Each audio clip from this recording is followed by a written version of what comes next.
Buenas noches. Hoy nos toca hablar de la hipertensión renovascular. Yo soy el doctor Felipe Gavilán y empezamos con esta. Es un capítulo interesante. ¿Eh?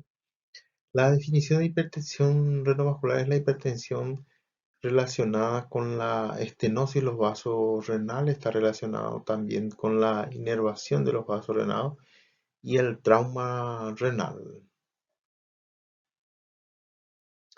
La etiología es la isquemia.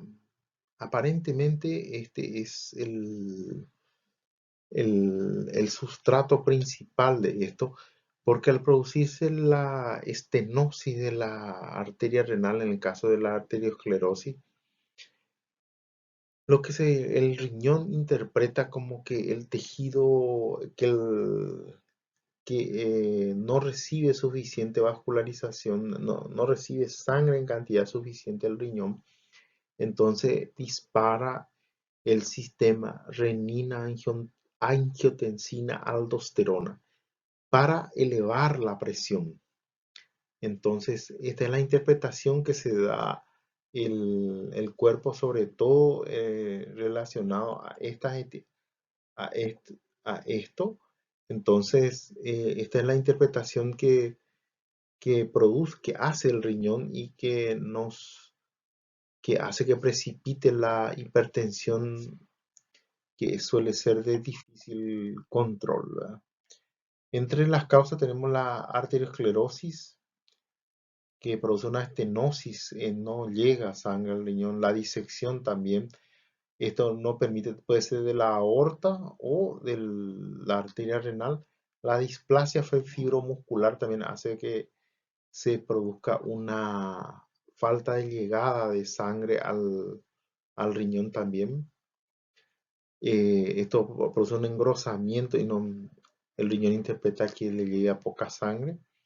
La arteritis de Takayasu, esta es la de tipo 2 o la de tipo 3, es la que suele producir dentro ahí, y toda la aorta abdominal suele tener estenosis de los vasos renales que van al miembro inferior. Suelen claudicar estos pacientes también, además de tener una hipofunción renal y por ende hipertensión por esta causa. Y la de tipo 3, que es una combinación del tipo 1 con el tipo 2.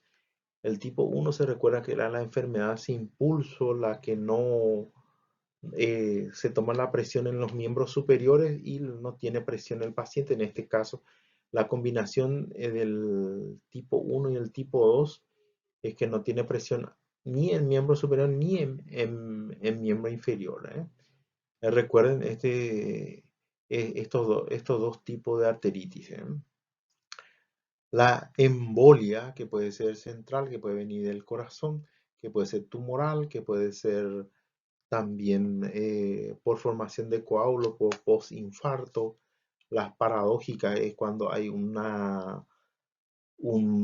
ostium permeable en la aurícula y pasa de la aurícula derecha a la izquierda directamente sin pasar por el filtro pulmonar. Los accidentes de placa también pueden producir esto. El tumor que ya habíamos mencionado, esto puede pasar post-trombosis de stem. En el trauma es algo bastante llamativo esto que puede ocurrir en el trauma. eh, Hemos observado que en los pacientes que intentamos salvar riñones que están muy dañados, que no retiramos el riñón, dejamos el riñón, incluso no tocamos la célula renal porque no cumple el criterio de apertura y entrar a reparar. Incluso este riñón con el tiempo ha pasado al año, empieza a presentar hipertensión estos pacientes. Aparentemente por el daño del riñón quedan zonas isquémicas del riñón que no reciben suficiente sangre, y esto dispara el sistema renina-angiotensina-aldosterona por esa pequeña zona o zonas del riñón que no recibe adecuadamente sangre. Entonces esto precipita la hipertensión Las iatrogénicas, las que suelen ser con fines diagnósticos, las punciones o las intervenciones que se hacen dentro de la aorta o dentro de la arteria renal con otros fines. Los estados de hipercoagulabilidad también producen trombos dentro del vaso renal que producen esta crisis de hipertensión. Generalidades. Es una hipertensión de difícil tratamiento generalmente. Suele presentarse en personas menores de 30 años y mayores de 60 años. Es una hipertensión difícil de corregir, eh, en el sentido de que es corregible. Acá el término de corregible es que si nosotros solucionamos el problema de base, curamos la hipertensión. Esto sería importante tener en cuenta, ¿verdad? En niños, cuando se presentan menores, suelen deberse a estenosis de la arteria renal, estenosis de la aorta. Tuvimos un caso, esto por decirle, mencionarle, un niño que tenía una estenosis severa de la arteria renal unilateral. Este es un caso que tuvimos, y colocamos un stent en la zona. El niño dejó de consumir sus pastillas para hipertensión. Tuvimos éxito porque llegamos a tiempo, el riñón estaba todavía con el tamaño adecuado, no tenía urea ni creatinina muy alterado. Esto tiene todo patrones de intervención, para que uno intervenga en el tiempo que debe intervenir, o si no el resultado es muy malo. Por eso tenemos una tasa de éxito no tan alto. Acá se ve en la figura una estenosis. Fíjense, una estenosis severa de la arteria renal. Entonces, esto produce el disparo del sistema renina-aldosterona. Renina-angiotensina-aldosterona tendría que ser acá. Y,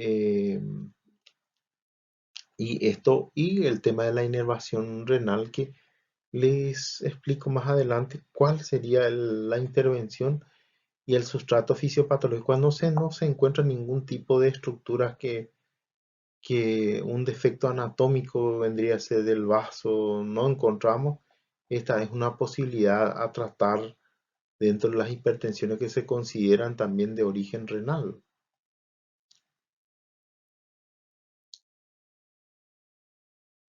La clínica.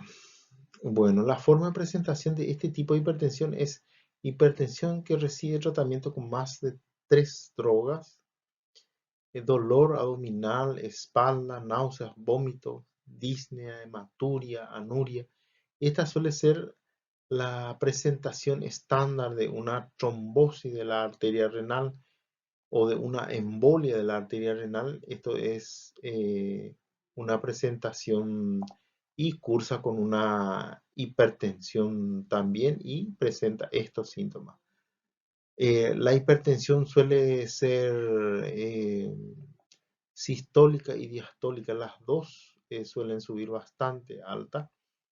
El aneurisma de arteria renal suele presentar, su característica es hipertensión diastólica, es la que suele producir. Esta es su particularidad. Recuerden que los aneurismas también pueden debutar con trombosis. En este caso, si puedo ver, la hipocalcemia espontánea. Este suele presentarse en la fibrosis que se produce dentro de la luz, fibrosis de lo que sería el vaso renal, la miofibrosis que se produce, que estos son dentro de lo que sería enfermedad de la arteria renal. El soplo es una característica. Esto es relativamente raro, es auscultar un soplo en el abdomen. Suele ser característico, ¿eh? Edema pulmonar inexplicable. Este suele ser una presentación importante, como como debut, es decir, hipertensión con un edema pulmonar inexplicable, es decir, no explicando una falla valvular o una falla cardíaca, solamente por hipertensión, es decir, una forma grave de hipertensión. Esto sería una forma clínica de presentación. La estenosis aórtica es relativamente frecuente, se suele observar en lo que sería la aorta suprarrenal, disminuye mucho el calibre. En cualquier de esos trayectos puede ser, con tal de que sea suprarrenal para arriba, entonces el riñón interpreta como una cuestión de isquemia también. Es una forma de presentación llamativa también. En cuanto al diagnóstico, la clínica es siempre a considerar la principal forma de hacer el diagnóstico. En este caso sería el tema de la hipertensión de difícil control, o que se presente con este debut de la dificultad respiratoria, una crisis, una emergencia hipertensiva, que es lo que habíamos mencionado atrás. En cuanto al laboratorio, esto se hace en dosaje dentro de lo que sería, se mete catéteres dentro de lo que sería la vena renal y la arteria renal, y se hacen los dosajes que nos permiten, nos ayudan a establecer un diagnóstico más preciso de qué lado del riñón es lo que tenemos que tratar, sobre todo considerando un tratamiento que vamos a mencionar más adelante. Dentro del Doppler presenta aceleración del flujo, recuerden, y la ecografía renal que nos dice que el riñón no está perdido todavía por el tamaño o buscando un riñón ectópico como sería en los niños. A veces la extirpación de un riñón ectópico o la embolización de un riñón ectópico eliminan la hipertensión que tiene una criatura. Y el ecodoppler nos dice si hay un aumento de más del triple de la velocidad, nos habla de una estenosis severa, nos da una idea. La angiotac nos da una anatomía mucho más exacta que nos permite planear un procedimiento único que podemos hacer, o que vamos a hablar del tipo de procedimiento. La arteriografía también, los dosajes hormonales que ya habíamos mencionado en el tema laboratorial, nos da una idea de lo que podríamos intervenir y el tratamiento que le podríamos dar. Bueno, dentro de los tratamientos tenemos que es un tratamiento bastante, eh, probablemente una de las primeras intervenciones que hicimos fue la endarterectomía a nivel de los vasos renales, toda vez que lleguemos en el tiempo correcto, que significa que tengamos una urea aceptable, una creatinina aceptable, y que tengamos un laboratorio de respaldo que nos dé que tenemos una actividad alta de renina, angiotensina, aldosterona. Fíjense, por ejemplo, nosotros en una estenosis renal, el paciente tenía, vamos a decir, previamente al procedimiento tenía, al recibir enalapril, por decirte, por darle así, que es en estenosis renal no está indicado dar, eh, se hace un control al tercer día y la urea y la creatinina sube, nos da una idea de que tiene una estenosis severa de una de las arterias renales, y es una indicación de suspender el enalapril, probablemente una de las drogas más usadas en el tratamiento de la hipertensión, y sobre todo como uno de los primeros tratamientos que se usa para el tratamiento de la hipertensión, ¿verdad? Y nos ayuda a hacer el diagnóstico y solicitar los demás estudios que nos permitan hacer el diagnóstico en este caso en particular. Entonces, este es el cuidado que se tiene que tener con el enalapril. Se tiene que tener un control previo de la urea, de la creatinina, y al tercer, cuarto día se tiene que volver a hacer un control es importante citarle al paciente para poder tomar este tipo de decisión de continuar o suspender este tratamiento. Es un control laboratorial, o si no, le enviamos a la insuficiencia renal de manera aguda al paciente, terminamos perjudicándole al paciente, perdemos los dos riñones, ¿verdad? Por eso es interesante estar atento al tratamiento médico que uno da al paciente. El otro tratamiento vendría a ser la angioplastía. Este fue uno de los primeros tratamientos que se dio, pero tenía una tasa de estenosis muy alta el tratamiento solo con angioplastía, de reestenosis otra vez en corto tiempo. Y entonces se pasó a la colocación de stent. Este es lo que le había mencionado con la criatura que intervenimos, que tomando 4 drogas antihipertensivas, después de la angioplastía y colocación de stent, conseguimos que, que la hipertensión, que quede sin antihipertensivo esto. Recuerden que la literatura menciona sobre este tipo de tratamiento que es entre el 80 y el 85% después del tratamiento que le hagamos, suele mejorar, pero queda entre un 20 y un 15% que no responderán al tratamiento justamente por la selección inadecuada, y llegamos en el límite de lo que sería el punto de no retorno para hacer este tipo de tratamiento si llegamos tarde, en otras palabras. Este es lo que le había mencionado, la desnervación con radiofrecuencia. Este es un tratamiento que en la primera publicación que salió sobre este tipo de tratamiento es en el paciente que no tiene un defecto en la arteria renal, que no se encontró la causa, que se investigó todas las causas, que se buscó embolia, placa, que se buscó aneurisma, incluso se biopsió el riñón y no se constató otro, pero el, se sospecha de este tipo de situación. Entonces se agarra y se hace lo siguiente: se canula la arteria renal, se descarta, en este caso por decirle así, se descarta hasta un riñón ectópico, o que uno de los riñones esté con algún tipo de problema. Entonces se entra dentro del, como les había mencionado, antes de la pandemia vino el primer tratamiento que se hizo en el país, incluso se hizo en el Sanatorio La Costa.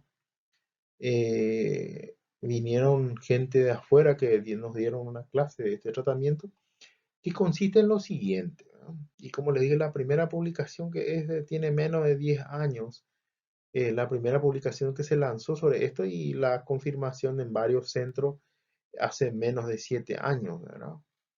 Y consiste el tratamiento en lo siguiente: se sube generalmente se ingresa, o por axilar, dependiendo de qué lado de arteria renal se va a entrar. Se entra por axilar o por braquial, o se entra por femoral, por arteria femoral, y se sube hasta lo que sería la arteria renal con un catéter. Y dentro de este catéter se introduce un dispositivo de radiofrecuencia que se ingresa y se suelta como si fuese que tiene, que tiene varios puntos de apoyo dentro de la arteria. Tiene como si fuese una araña que se abre dentro del vaso, y esto se gira y se emite la energía para que suelte y produzca la quemadura con radiofrecuencia de la inervación renal, y no produzca trombosis tampoco, porque se hace girando, ¿verdad? Al, al producir la desnervación del riñón, entonces el paciente que estaba tomando 5 drogas antihipertensivas queda o sin nada, o queda con una droga antihipertensiva. Y la desventaja que ofrece este tipo de tratamiento es que dura poco. Lamentablemente, La duración sigue siendo poco. Lo que se está haciendo es que al tercer año el paciente, al pasar el tercer año, el paciente está tomando otra vez sus 4 o 5 drogas antihipertensivas. Es decir, no dura el tiempo que queremos que dure esto. Ese es el problema principal que presenta este tratamiento, y además es costosísimo. Nosotros le hicimos un tratamiento a una persona del seguro médico, que aceptó y pagó los costos de este tratamiento, ¿verdad? Entonces, otro tratamiento que es parecido a esto sería el tema de retirar el riñón, es decir, hacer un autotrasplante, seccionar la arteria renal, seccionar la vena renal y bajarla, reimplantar en otro lugar dentro del sistema vascular al riñón, haciendo como si fuese un trasplante. Se lava con líquido frío, con líquido de conservación, incluso. eh, Acá usamos Eurocolin, usamos Custodiol, por decirle así, líquido Wisconsin, que son los líquidos que usamos. Entonces se conserva el riñón y se vuelve a reimplantar, ¿verdad? Con un tiempo de isquemia corto, se reimplanta, y aparentemente estos pacientes también funciona como parte del tratamiento. Es como hacer una desnervación del riñón y mejora la hipertensión relacionada con este fenómeno, en donde el riñón es el que participa en la hipertensión. Después del otro tratamiento que se había hecho, uno de los tratamientos, los primeros tratamientos de la hipertensión refractaria, ¿verdad? Era eran pacientes que tenían mucho riesgo, se estaban haciendo ya 5 drogas antihipertensivas. Yo me acuerdo del primer caso que leí sobre esto, le estoy hablando de hace más de 20 años atrás. Esto se hacía nefrectomía quirúrgica, es decir, era mucho menos peligroso en Estados Unidos hacer, retirar los 2 riñones, sacarlo afuera, meterlo a diálisis y trasplantarle al paciente. Era mucho más fácil y el riesgo era mucho menor. La nefrectomía quirúrgica abierta es la que se hizo primero, después la nefrectomía quirúrgica cerrada, que es la videocirugía, y ahora mismo el tratamiento que se está haciendo también es la nefrectomía por embolización. ¿En qué consiste esta embolectomía, verdad? Entonces se ingresa dentro del vaso renal y se coloca un oclusor. Eh, Se suele usar coil, ahora hay hidrocoil que se usan menos, pero son más caros. Pero el objeto, un plato, el objeto es ocluir la arteria renal y producir una necrosis de lo que sería la arteria renal, y entonces el riñón se atrofia, y esto nos hace que la hipertensión desaparezca también. Recuerden, los pacientes antes de entrar en diálisis, los pacientes que son hemodializados, antes de entrar en eso eran hipertensos, tenían presiones muy altas. Entonces, cuando entra en insuficiencia renal y el riñón deja de funcionar, lo que tenemos es que la hipertensión se controla. Es decir, el paciente deja de requerir incluso antihipertensivo. Este es el sustento del tratamiento, ¿verdad? Y bueno, esto es todo por hoy.